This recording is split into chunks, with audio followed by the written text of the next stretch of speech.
Assalamualaikum warahmatullahi wabarakatuh. Salam jumpa dengan Suluh Berkah Channel. Kali ini liputan kuliah umum pendidikan guru pengajar Al-Quran At-Tartil dengan mata kuliah Manajemen Tata Kelola Lembaga Pendidikan Al-Quran. Bagi Anda yang baru bergabung dengan channel ini, jangan lupa subscribe, like, dan komen untuk keberlanjutan dari tali silaturahmi kita. Selamat menyimak dan menyaksikan. Pertanyaannya, kenapa yang kita cari dalam hidup ini adalah ridha Allah? Bahwa sesungguhnya hidup kalau mendapatkan ridha Allah, segala apapun yang kita pikirkan, segala apapun yang kita inginkan, Allah akan mengabulkan. Tanpa berdoa, tapi hanya berupa kerentek dalam hati ingin sesuatu, Allah akan mengabulkan. Tapi jalan untuk mendapatkan ridha Allah adalah dengan melaksanakan apapun yang menjadi titah perintah Allah untuk kita tegakkan, dan apapun yang menjadi larangan Allah untuk kita tinggalkan. Mengajar Al-Quran adalah bagian tak terpisahkan dalam menempatkan diri dalam martabat al-ulama warasatul anbiya. Sekali lagi, mengajar Al-Quran adalah bagian tak terpisahkan dalam menempatkan diri dalam barisan al-ulama warasatul anbiya. Kenapa al-ulama warasatul anbiya? Para nabi itu dapat wahyu. Wahyu yang paling besar diberikan kepada nabi adalah kepada baginda Muhammad berupa Al-Quran. Al-Quran ini agar tetap ada di dada, maka Al-Quran ini harus dipelajari bagaimana membacanya dengan baik dan benar. Kalau sudah bisa membaca dengan baik dan benar, bagaimana memahami isi kandungannya. Kalau sudah memahami isi kandungannya adalah bagaimana menerapkan, mempraktekkan isi kandungan Al-Quran itu dalam kehidupan kita sehari-hari. Maka tentu ini bukan hanya kalam lisan, bukan hanya kalam lisan, tapi kalam akal dan kalam bil arkan. Kalam bil arkan dengan amal perbuatan. Maka tentu siapa yang pertama kali disebut warasatul anbiya adalah guru-guru Al-Quran. Maka tentu fakta menunjukkan guru-guru Al-Quran yang fokus bahwa ini adalah sebagai ladang pengertian kepada Allah melalui Al-Quran. Ladang pengertian kepada Allah melalui mengajarkan Al-Quran. Maka guru-guru Al-Quran yang tidak pernah lelah atas apa yang dilakukan, maka itu pada akhirnya akan menjadi lelah bagi dirinya. Dan fakta menunjukkan guru-guru Al-Quran yang betul lillah dalam mengajarkan Al-Quran, Allah tidak akan menyia-nyiakan hidupnya. Tapi sebaliknya, guru Al-Quran yang salah niat, maka pun tidak sedikit yang kemudian tergelincir dalam bayang-bayang fata morgana. Karena itu, sebagai awalan kata pembuka ini, mari kita bulatkan tekad. Sekali lagi, bulatkan tekad, luruskan niat bahwa kita mengajarkan Al-Quran dalam rangka menempatkan diri dalam martabat warasatul anbiya, pewaris para nabi. Ini adalah kita akan berbicara tentang lembaga pendidikan Al-Quran. Manajemen. Bagaimana kita membahas tentang manajemen lembaga pendidikan Al-Quran? Di pengantar tadi sudah saya sampaikan bahwa Anda, ustadz, ustadzah maupun calon ustadz dan ustadzah harus siap untuk menghadapi berbagai dinamika. Sekali lagi, lewat tata kelola yang bagus, bagaimana ustadz, ustadzah maupun calon ustadz maupun ustadzah mampu menghadapi dinamika tata kelola lembaga pendidikan. Tadi sudah saya sampaikan bahwa tantangan terbesar bagi lembaga pendidikan Al-Quran adanya full day. Kenapa terjadi full day? Karena jam hari masuk anak-anak dari 6 hari menjadi 5 hari. Dari 6 hari menjadi 5 hari, maka secara otomatis habis asar anak-anak baru nyampe di rumah. Kalau habis asar anak baru nyampe di rumah, belum dengan capeknya dia melakukan aktivitas belajar mengajar dari jam 7 pagi sampai asar, maka tentu dia akan mengalami kepayahan yang luar biasa. Belum juga capeknya anak dari rumah ke sekolah, sekolah ke rumah, ini juga mengalami kecapean sehingga begitu nyampe rumah anak akan tidur. Apalagi ditambah dengan orang tua yang tidak begitu perhatian terhadap kemampuan baca tulis Al-Quran bagi anak-anaknya. Klop sudah. Maka ini akan siap jikalau lembaga pendidikan ini tidak siap menghadapi. Sekali lagi, jika lembaga pendidikan ini tidak siap menghadapi situasi terkini, maka bisa lembaga pendidikan Al-Quran itu tinggal wadahnya saja, santrinya tidak ada. Maka memahami manajemen ini penting. Apa itu manajemen?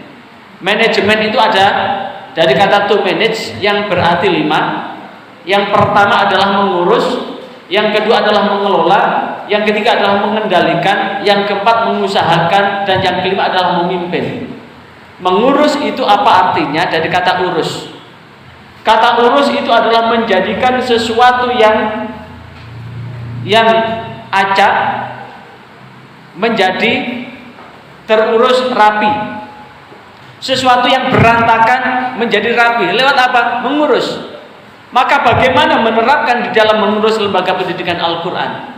Maka tentu kita akan menerima santri dengan berbagai macam potensi, karakter, bakat, dan kecerdasan. Sekali lagi, tentu satu lembaga pendidikan Al-Quran itu akan menerima santri dengan berbagai macam latar belakang kecerdasan yang berbeda, latar belakang minat yang berbeda, latar belakang bakat yang berbeda, latar belakang kemampuan menerima pelajaran yang berbeda. Yang kemudian bagaimana? Ini ibarat mobil, roda digerakkan dengan putaran yang sama sehingga santri dalam masing-masing jenjang. Dan dari sekian pilihan ternyata pilihan untuk tata kelola dengan sistem klasikal itu lebih bagus dibandingkan dengan sistem individual. Sekali lagi, sistem klasikal itu lebih bagus daripada sistem individual. Kenapa? Karena sistem klasikal ini memadukan, individual juga dimasukkan. Kenapa?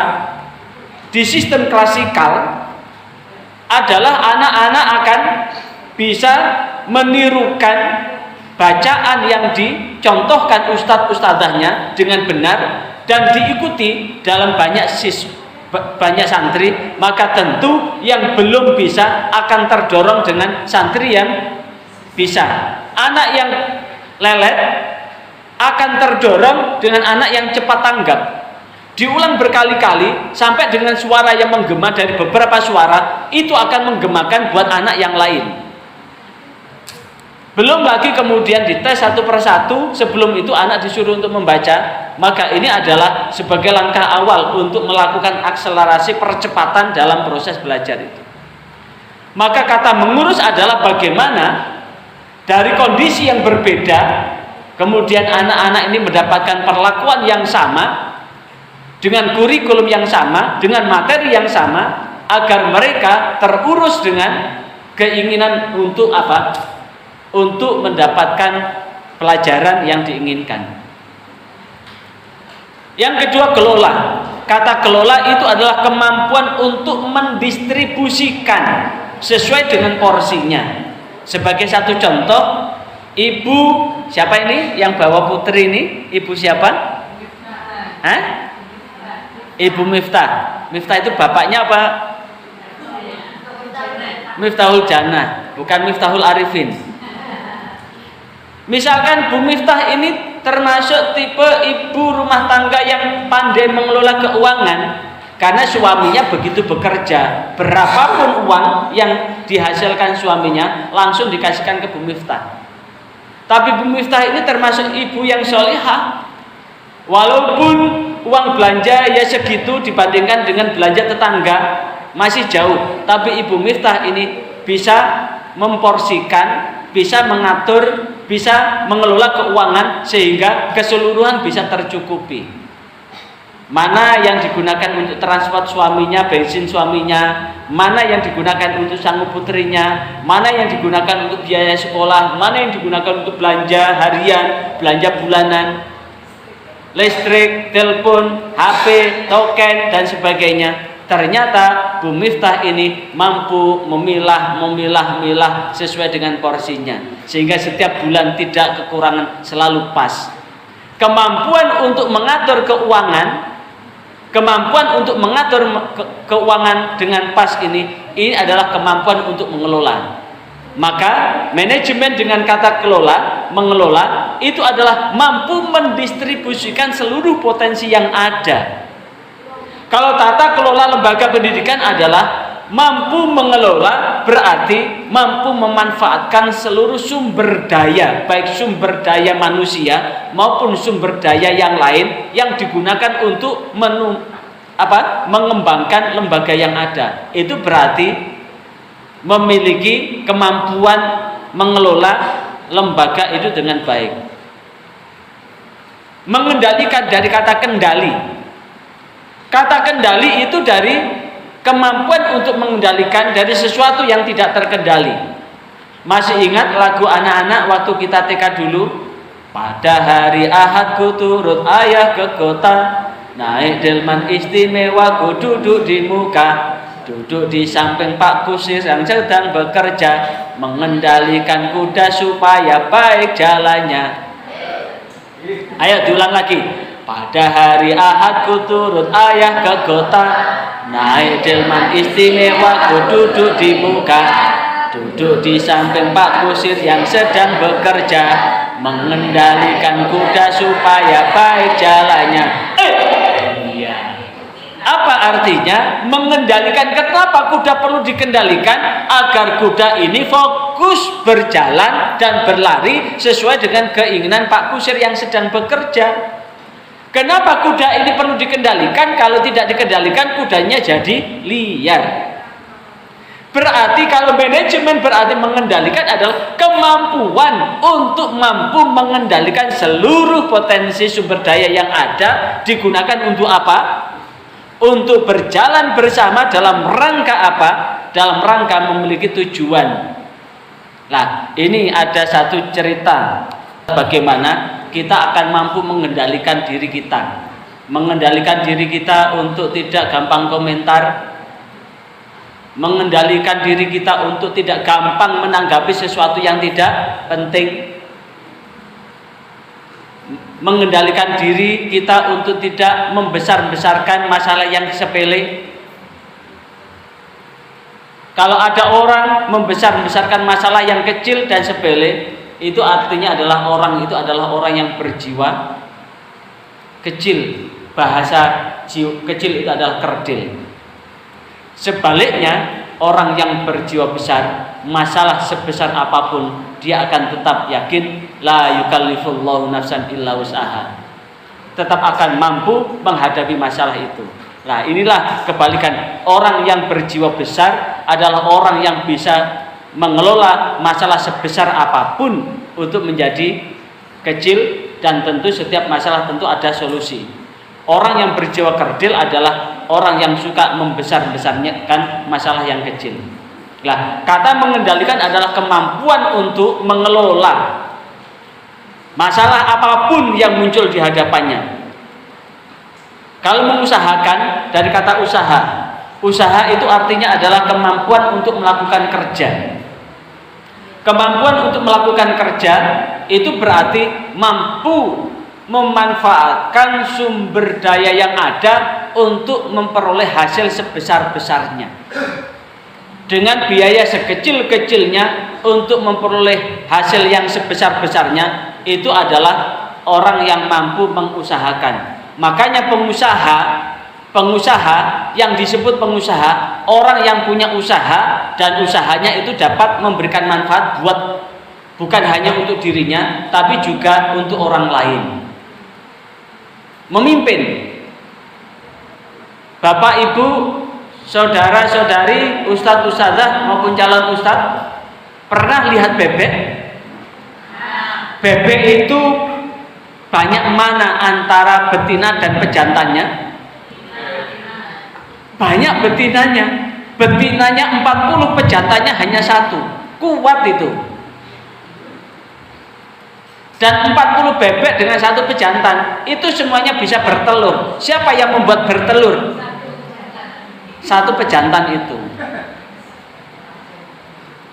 Tapi ada satu hal, bebek itu sukanya jalannya bareng. Jalannya bareng. Tapi kalau kemudian ditaruh di sawah, dan sawah itu banyak buliran-buliran padi yang berserak, maka bebek itu akan memencar. Demi apa? Mencari kekenyangan masing-masing. Tapi saatnya pulang, ada satu yang dapat kita lihat dari tukang angon bebek. Modalnya hanya 1 getek aja, maka getek ini mampu menjadikan bebek ini jalan tertib dan teratur. Maka kata memimpin adalah kemampuan seseorang dalam rangka mengatur banyak orang menjadi satu komando, satu barisan, satu distribusi yang sama, satu organisasi. Untuk apa? Mampu apa? Mampu digerakkan untuk kepentingan organisasi.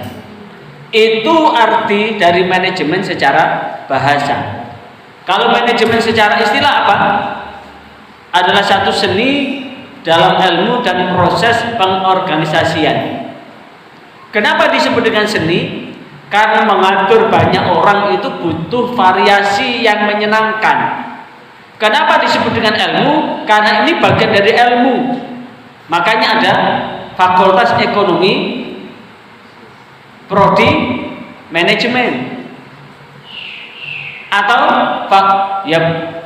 program studi manajemen. Program studi manajemen itu banyak. Manajemen ekonomi, manajemen SDM, dan manajemen yang lain. Karena itu, secara umum manajemen adalah satu seni dalam ilmu dan proses pengorganisasian. Kenapa proses pengorganisasian? Karena dalam satu kelola manajemen itu ada 4 hal yang tidak bisa ditinggalkan. Apa itu? 1, perencanaan. Yang kedua, pengorganisasian. Yang keempat, penggeraan. Yang kelima adalah evaluasi atau pengendalian atau pengawasan.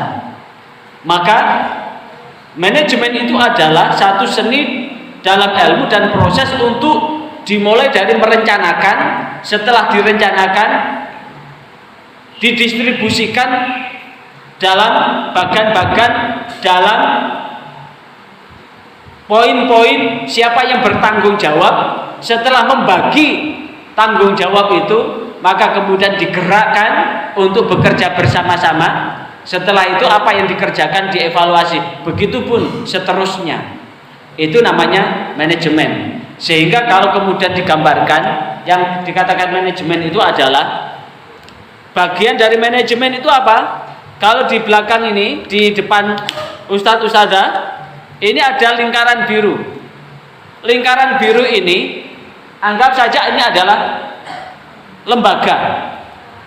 Taman Pendidikan Al-Quran, lembaga pendidikan Al-Quran adalah satu tempat yang dibangun, yang di situ digunakan untuk kegiatan belajar mengajar Al-Quran.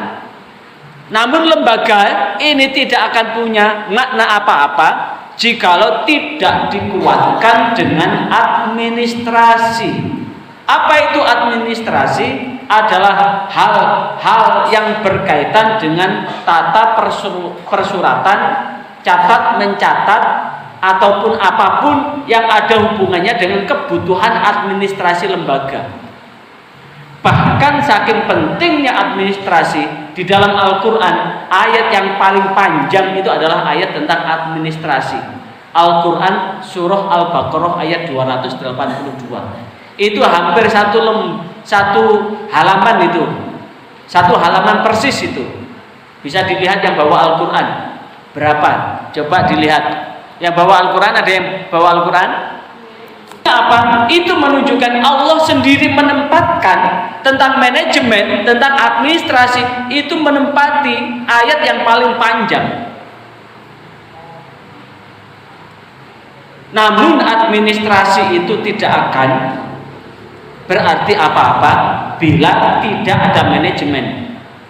Manajemen tidak akan berarti apa-apa jika tidak ada kepemimpinan. Kenapa?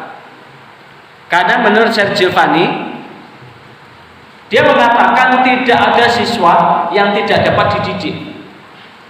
Yang ada adalah guru yang tidak berhasil mendidik.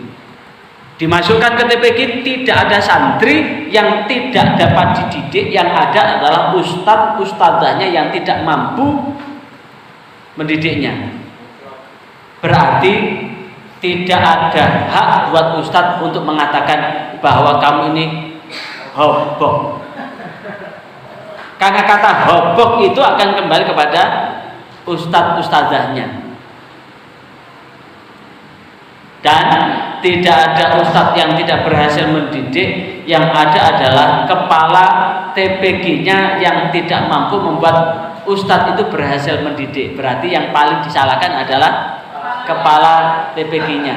Tapi kepala TPG-nya masih ada pengurus. Pengurusnya.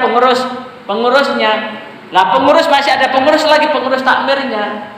Mungkin nggak berhasil mendidik itu karena bisyarahnya hanya 1 bulan 30 hari. Karena 1 bulan 30 hari sementara mau berangkat ngajar anaknya nangis. Kemudian kualinya belum mengepul, dapurnya belum mengepul karena tidak ada sesuatu yang bisa untuk dikepulkan. Akhirnya apa?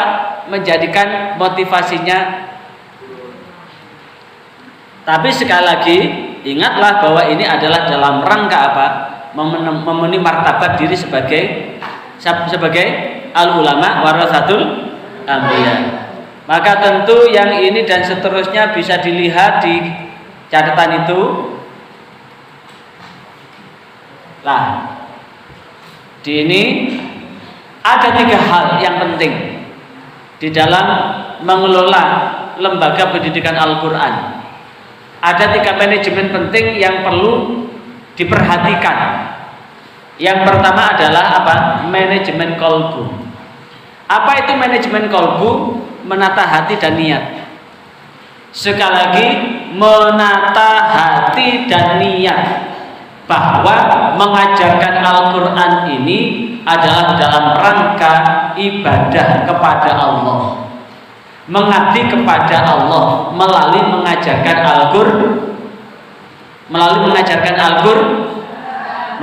Al-Quran.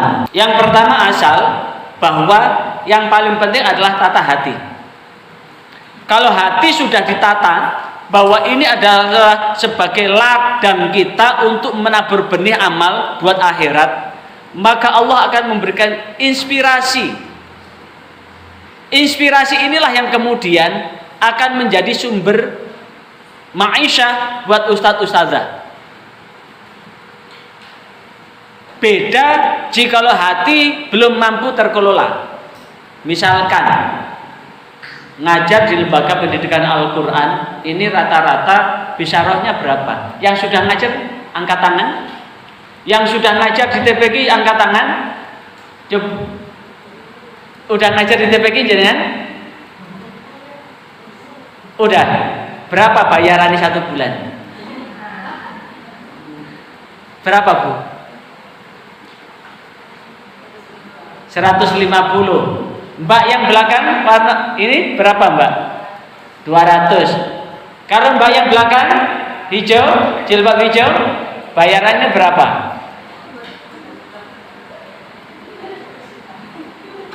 Paling belakang berapa? 150. Berapa? 500. 250. Ada yang bayarannya di atas 1 juta? Di bawah 1 juta semua berarti ya. Di bawah 1 juta itu berarti 900, 700, 800. Tapi rata-rata tidak ada yang di atas 500. Padahal UMR UMR sekarang itu 4 jutaan. 4 juta 450 untuk Surabaya atau Sidoarjo. Gresik 4 juta 800, Sidoarjo 4 juta 700. Itu UMR itu. Wah, sangat jauh dari UMR ngajar Al-Quran itu. 150, 200, 250. Lah, ini fakta menunjukkan karena bayarannya hanya 200, hanya 100, akhirnya apa? Ngajar di banyak TPQ.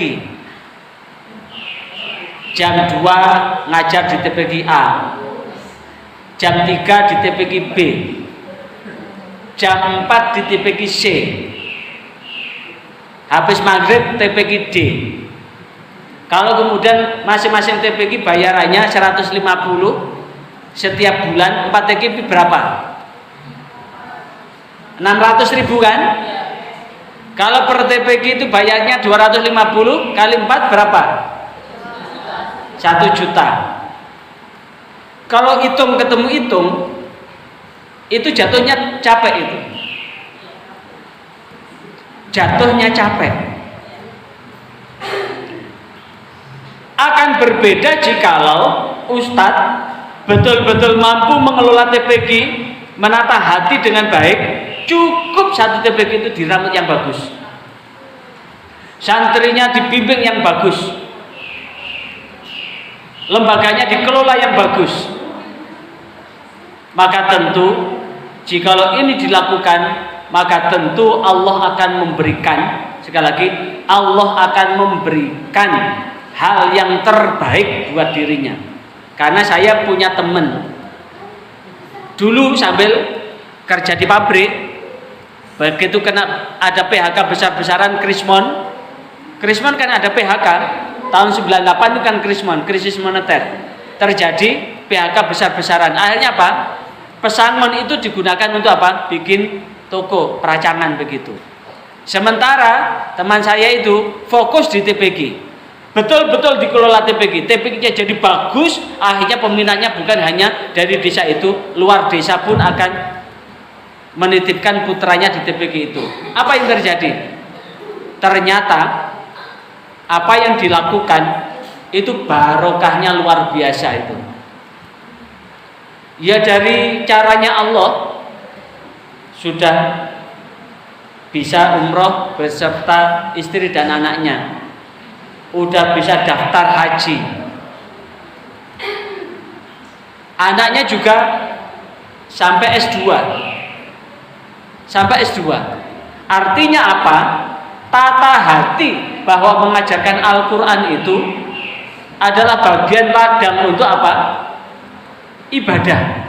Kalau ini kemudian kita kembalikan kepada Allah, maka Allah akan mengatur jalan dari hal yang lain dengan caranya Allah. Yang kedua apa? Manajemen organisasi.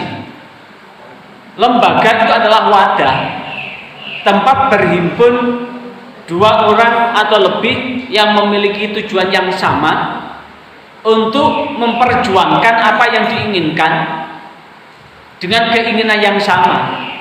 Jika ini tidak dikelola dengan baik, maka ini pun akan menjadikan lembaga itu hidup segan, mati pun tak mau. Yang ketiga adalah manajemen administrasi. Kita ulang tadi bahwa ayat yang paling panjang adalah ayat tentang administrasi. Nah, dari ini ada 4 hal unsur manajemen. Ada 4 hal unsur manajemen. Yang pertama adalah planning, yang kedua adalah organizing, yang ketiga adalah directing, yang keempat adalah controlling. Planning, perencanaan.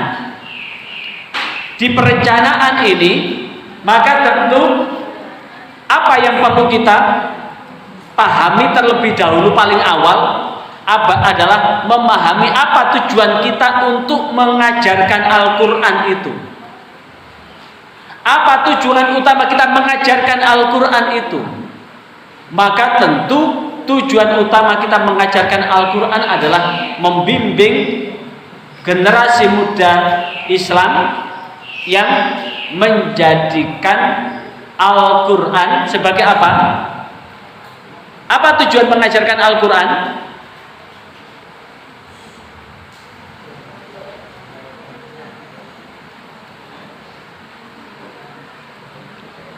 Tujuan kita mengajarkan Al-Quran adalah ini, menyiapkan atau membimbing anak didik agar menjadi generasi muslim yang Qurani. Menjadikan generasi muslim yang Qurani itu adalah bagaimana santri kita menjadikan Al-Quran sebagai bacaannya, menjadikan generasi yang mencintai Al-Quran, menjadi generasi yang menjadikan Al-Quran sebagai pandangan hidup sehari-hari. Ini tujuan kita. Kalau tujuan kita seperti itu, maka tentu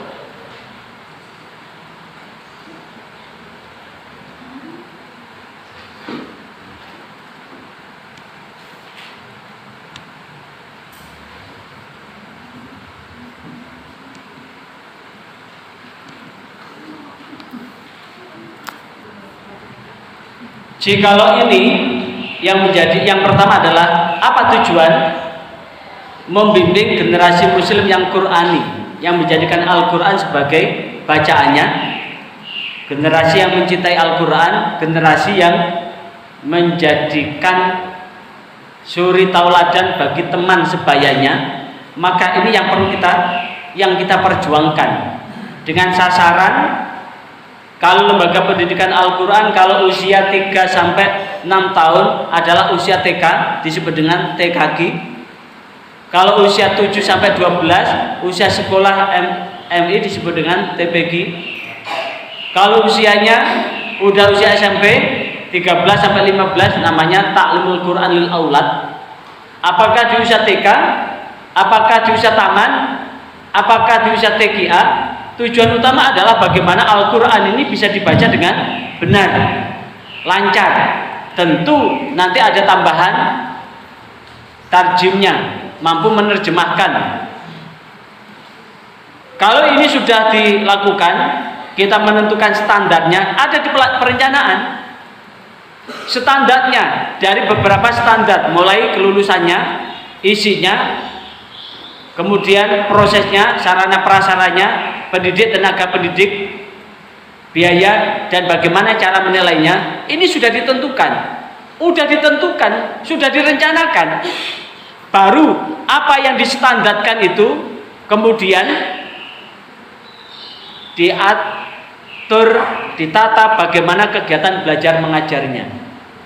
Maka tentu di prolog tadi, lembaga pendidikan Al-Quran yang santri-santrinya merotoli karena ada full day, maka tentu kita pun jangan menyerah dengan keadaan itu. Bisa juga kita cari waktu senggang anak itu kapan, maka bisa tidak tertutup kemungkinan mengembalikan pola belajar mengaji di era sebelum ada TPG. Dimundurkan sedikit. Semula masuk habis asar atau jam 4, dimundurkan masuk jam 5. Pertanyaannya, kalau jam 5 dapat apa? Karena sebentar lagi sudah maghrib. Sebentar lagi sudah maghrib. Bagi TPG yang dekat dengan masjid seperti Raudhatul Muttaqin yang ada di Wedoro Kelura, tidak masalah, karena begitu maghrib tiba break. Setelah maghrib lanjut. Pertanyaannya, kalau habis maghrib tentu orang tua akan memerintahkan anaknya untuk belajar. Maka tentu perlu kita berpikir bagaimana kalau kesempatan anak untuk belajar difasilitasi oleh TPG dengan apa? Paket Simbar Sinau bareng. Paket Simbar Sinau bareng. Kalau paket Sinau bareng atau Simbar hanya satu aja modalnya. Anak disuruh untuk membaca pelajaran yang akan diajarkan besok. Kalau suruh membaca tinggal apa? menguji kemampuan menyimpan hasil bacaan itu. Kalau ada PR sekaligus suruh garap PR itu. Maka tentu proses pembelajaran TPQ dengan sistem klasikal ini cukup memungkinkan. Kenapa? Anak yang sudah setor kan, anak-anak kan sudah dikasih ini, udah dikasih kemampuan, udah dikasih contoh kan. Setelah dikasih contoh kan maju satu persatu. Setelah habis maju, mereka kan kosong kan. Waktu mereka kosong itulah pergunakan untuk membaca pelajaran sekolah yang akan diajarkan besok. Pergunakanlah untuk garap PR manakala ada pekerjaan rumah yang diberikan oleh gurunya. Sekaligus ini digunakan untuk barangkali anak-anak kesulitan, maka ustadz-ustadzah bisa memberikan solusi.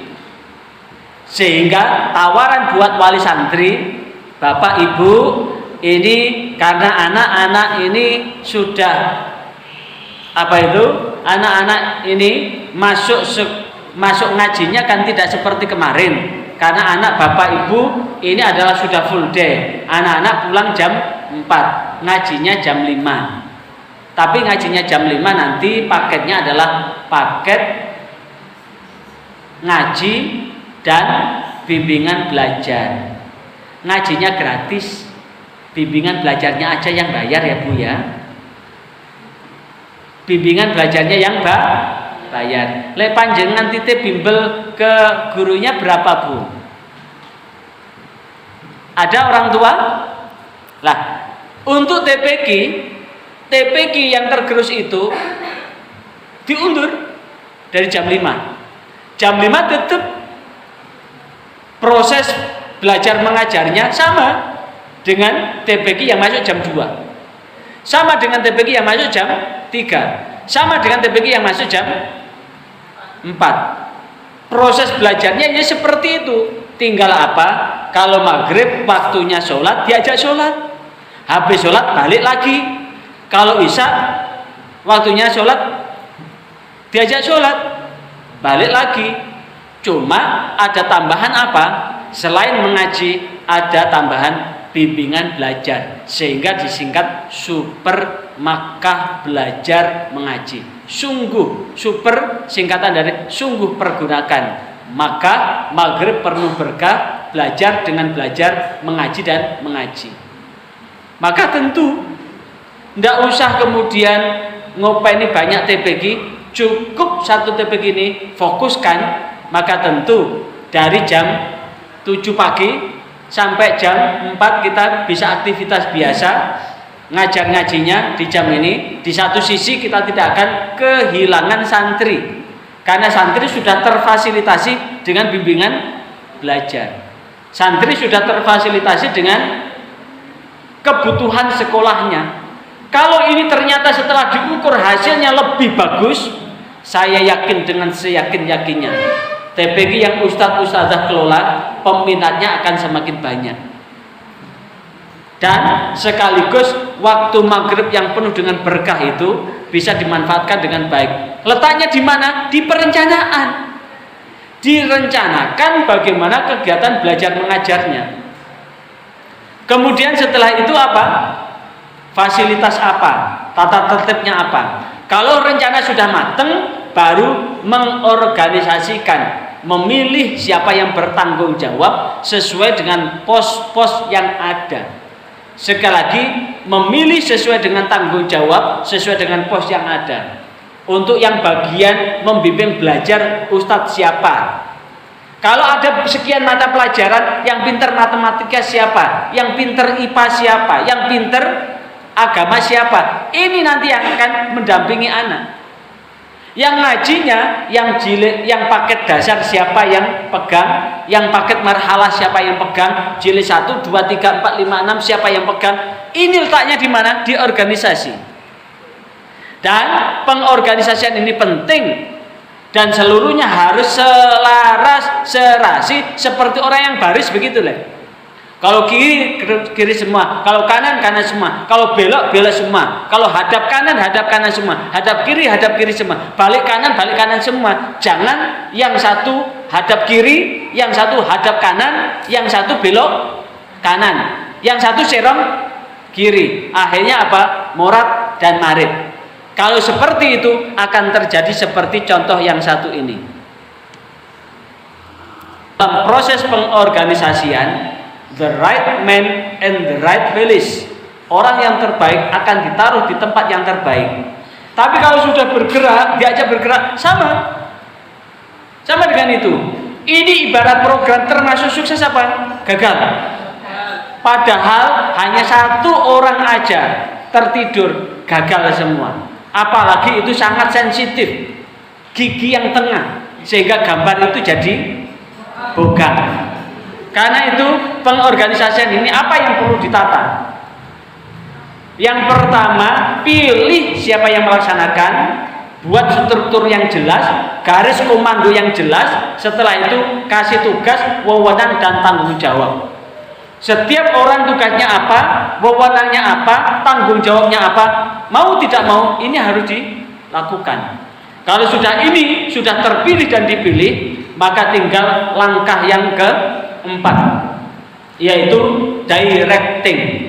Maka apa yang dapat dilakukan adalah, karena ini adalah mengajarkan Al-Quran, maka dorongan yang perlu diberikan adalah memberikan motivasi dan dorongan bahwa kita ini bekerja sekaligus beramal, ad-dunya mazra'atul akhirah.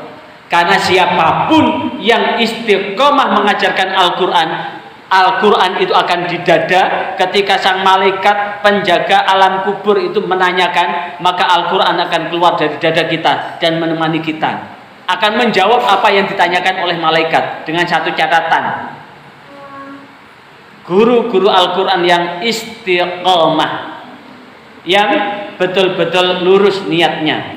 Jikalau tidak, akan terjadi seperti yang satu ini.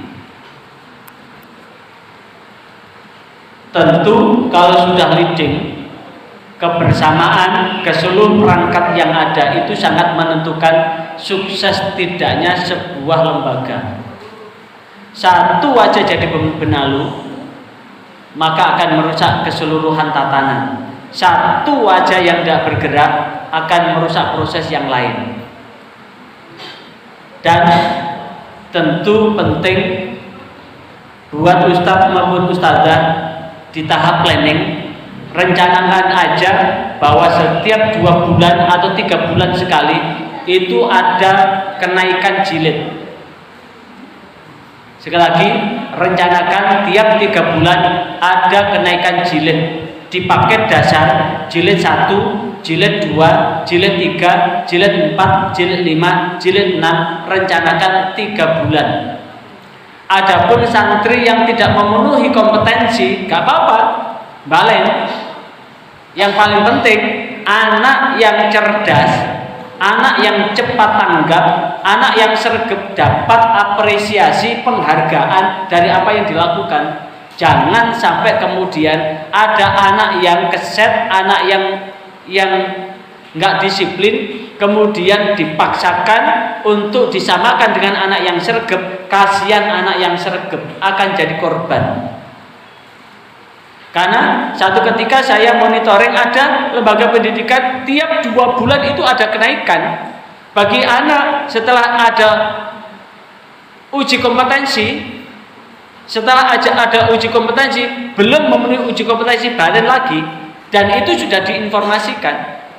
Dan ketika ada evaluasi begitu, kepala TPQ-nya sudah menyampaikan, anak ini tidak naik karena ini, alasannya itu ini. Dari sekian target, sekian kali tidak masuk, sehingga pelajaran yang diberikan belum memenuhi unsur untuk mampu dinaikkan. Sebetulnya kalau sekarang ini ujian nasional tidak ada, tapi ada TKA, tes kompetensi akademik. Sekarang wujud ujian nasional disebut dengan tes kompetensi akademik atau disingkat dengan TKA. Maka tentu mengajarkan Al-Quran ini justru dinaikkan ada tes kompetensi. Maka memberikan dorongan yang sama buat seluruh ustadznya, bahwa ditargetkan bahwa seluruh jilid ini dituntaskan 3 bulan. Karena 3 bulan ini adalah ada tes kompetensi bacaan TKB. Tes kompetensi bacaan, kalau sudah lulus tes kompetensi bacaan ayat atau disingkat dengan TKB, lanjut naik ke jilid berikutnya. Bagi anak yang jarang masuk, ini bisa balik lagi. Maka tentu ini kalau sudah ada satu komando begini harus kompak. Tapi sekali lagi, keseluruhan itu perlu ada controlling. Apa itu? Controlling. Controlling ada supervisi, ada evaluasi, ada pengawasan. Jangan biarkan ada ustadz yang mestinya masuk jam 1, jam setengah 2 baru datang. Yang jadwal ngajar jam 2 sampai jam 3, mestinya jam 2 itu sudah di ruang, tapi jam 2 lebih 15 menit baru masuk ruang. Jam 2.30 menit baru masuk ruang, sementara jam 3 sudah keluar. Karena apa? Karena ini model ustadz yang ngajar di banyak TPG. Maka perlu ada disupervisi. Kalau memang niat ngajar di sini, ya ajar dengan baik. Kalau tidak niat ngajar, ya sekalian jangan sampai santri jadi korban. Lah, maka di tahap controlling ini, apa yang perlu dilakukan adalah memberikan arahan, bimbingan dan pembinaan yang baik. Kenapa? Ini penting dalam rangka apa? Dalam rangka menjembatani itu. Karena apa? Ini fakta yang harus kita lihat, mau tidak mau harus kita lihat, karena fakta ini akan menjadi hal yang menyangkut pada bagaimana kita mengevaluasi anak-anak kita. Anak-anak yang kita ajar adalah anak-anak yang merupakan kelanjutan kesinambungan buat masa depan umat Islam ke depan. Karena semakin banyak anak yang semakin bagus bacaan Al-Quran, maka kita akan mewariskan suara-suara yang akan melantunkan Al-Quran di langgar masjid musola, terutama di bulan Ramadan. Dan itu sudah terasa sekarang. Masjid langgar musola sudah diisi dengan bacaan Al-Quran yang bagus. Tapi fakta yang tadarus itu loh, itu ternyata bukan anak-anak yang ngaji di TPG. Yang semangat itu bukan anak yang di TPG. Anak-anak yang ngaji di TPG itu tempatnya beda sekarang, ke kafe sekarang itu. Lah, bagaimana menjembatani itu? Maka tawaran, sekali lagi, tawaran buat lembaga TPG yang TPG-nya adalah tergerus oleh full day, mengundur 1 jam, yang mestinya habis asar diundur dari jam 5, kemudian sampai isya. Ini adalah ada waktu 1,5 jam, dipotong dengan sholat dan sebagainya. Bisa juga ulangnya, kalau itu tambahan dengan bimbingan belajar, ulangnya bisa sampai jam 7.30, sehingga waktu cukup untuk belajar sekaligus belajar mengaji, sekaligus apa? Memberikan pembiasaan buat anak-anak untuk sholat berjamaah di masjid langgar maupun musola. Di sisi yang lain, sekaligus memberikan solusi buat orang tua yang anaknya sulit untuk disuruh belajar. Maka lewat sinau bareng yang digagas di Lembaga Pendidikan Al-Quran ini nanti akan di satu sisi akan memberikan kecerdasan spiritual buat anak-anak, terutama menjaga sholat jamaah maghrib dan isyanya. Sisi yang lain akan memberikan kemajuan buat keilmuan dan pengetahuan anak lewat sinau bareng. Maka tentu ini yang menjadi harapan kita. Maka sebagai penutup, masih ada waktu 5 menit. Demikian liputan kuliah umum PGPG At-Tartil dengan mata kuliah Manajemen Tata Kelola Lembaga Pendidikan Al-Quran. Bagi Anda yang baru bergabung, sebelum meninggalkan channel ini, jangan lupa subscribe, like, dan komen, serta share untuk keberlanjutan dari tali silaturahmi kita, dan diucapkan terima kasih atas atensi Anda. Sampai jumpa kembali dalam tayangan yang lain.